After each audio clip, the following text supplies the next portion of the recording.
Hello movie lovers, మళ్ళీ మీ ముందుకి మరో కొత్త సినిమాతో వచ్చాను. మూవీ పేరు సూ ఫ్రమ్ సో. ఇది కన్నడ మూవీ, తెలుగులో కూడా ఉంది, హాట్స్టార్లో ఉంది. మూవీ విషయానికి వస్తే మూవీ ఒక దెయ్యం, లేని దెయ్యం చుట్టూ తిరుగుతూ ఉంటుంది. అండ్ మూవీ మొత్తంలో ఆ దెయ్యం ఎందుకు వచ్చింది, ఎలా వచ్చింది, అది దేనికోసం యాక్ట్ చేశారు, అది ఎట్లా పోయింది అనే దాని చుట్టూ తిరుగుతూ ఉంటుంది. మూవీలో ఇంకో క్యారెక్టర్ ఉంటుంది, రవి అన్న అనే క్యారెక్టరు. ఈ ప్రతిదానికి రవి అన్న రవి అన్న రవి అన్న రవి అన్న రవి అన్న. ఈ మూవీ మొత్తం రవి అన్న, ఇంకో సైడ్ దెయ్యం, ఇంకో సైడ్ రవి అన్న, ఇంకో సైడ్ దెయ్యం. ఇది తప్ప వేరే ఏం లేదు దాంట్లో.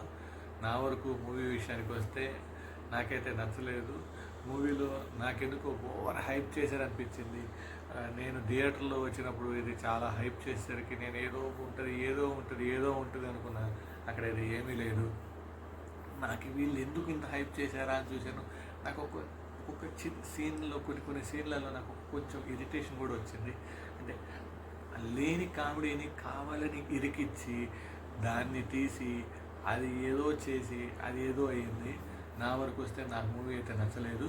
ఒకవేళ మీరు చూడాలి అనుకుంటే హాట్స్టార్లో ఉంది, తెలుగులో ఉంది, వెళ్ళి చూడండి. Thanks for watching. Signing off.